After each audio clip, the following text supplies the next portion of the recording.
बिस्मिल्लाहिर्रहमानिर्रहीम। अस्सलामुअलैकुम वरहमतुल्लाहि वबरकातुहू।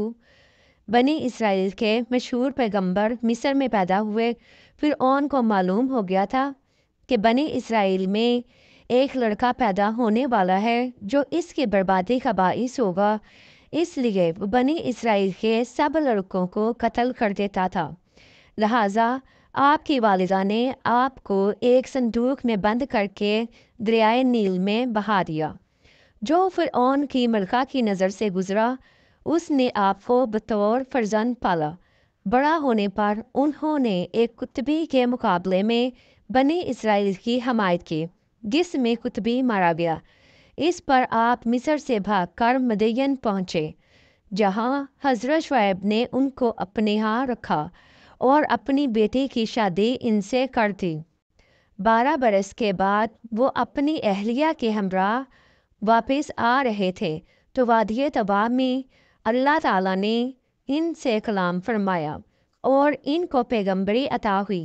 इनको फ़िरऔन की हिदायत के वास्ते मुतय्यन कर दिया गया और असा और यद बैज़ा के मौजज़ात अता हुए। फ़िरऔन अपने जादूगरों को इनके मुकाबले में लाया, मगर वो सब खुद को हज़रत मूसा के मुकाबले से आजिज़ पाकर ईमान ले आए। बाद अज़ा आप बने इसराइल को लेकर मिस्र रवाना हुए। रास्ते में दरियाए नील पड़ता था। हुक्म दही के तहत आपने इस पर असा मारा। वो 2 हिस्सों में बट गया और दरिया में एक रास्ता सा बन गया। फ़िरऔन ने इनके ताक़ुब में चला आ रहा था। जब वो दरिया पर पहुंचा और एक रास्ता बना पाया तो बिला झिझक आपके पीछे ही अपने लाओ लश्कर समेत दरिया में उतर गया।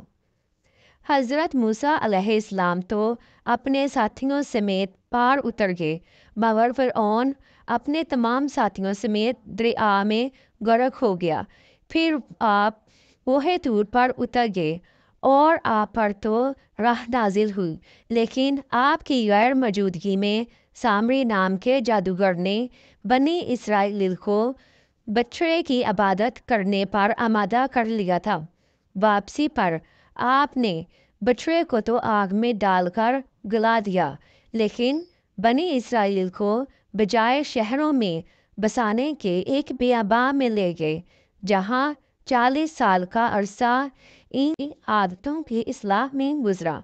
कुरान मजीद में आपका जिक्र 29 मरतबा हुआ है। आपके जिक्र के साथ अक्सर मकामात पर आपके भाई हारून का जिक्र भी आया है। कुरान मजीद में जहाँ फ़िरऔन के डूबने का जिक्र किया गया, वहाँ ये भी बताया गया कि फ़िरऔन ने डूबते वक्त नहायत आजिज़ी से अपनी अबूदियत का इकरार करके माफ़ी मांगी, मगर अब माफ़ी का वक्त गुजर चुका था। इसको खुदाबंदी जवाब मिला, वो सिर्फ इतना था कि हम तुम्हारे जिस्म को महफूज रखेंगे ताकि आने वाली नस्लें तेरी लाश को देखकर इबरत हासिल करें। 50 साल पहले इस फ़िरऔन की लाश दरियाए नील से मिल गई थी और जिसके बाद आसार अलामात देखकर तबकातुल अर्ज़ के बड़े बड़े माहिरीन और साइंसदानों ने मुतफ़क़ा तौर पर फैसला दिया था कि ये वही फ़िरऔन है जो जनाब मूसा के ज़माने में इनका ताक़ुब करते हुए फ़र्क हुआ था। चनाचे आज भी इसकी नुमाई हुई लाश कहरा के अजायब घर में देखी जा सकती है।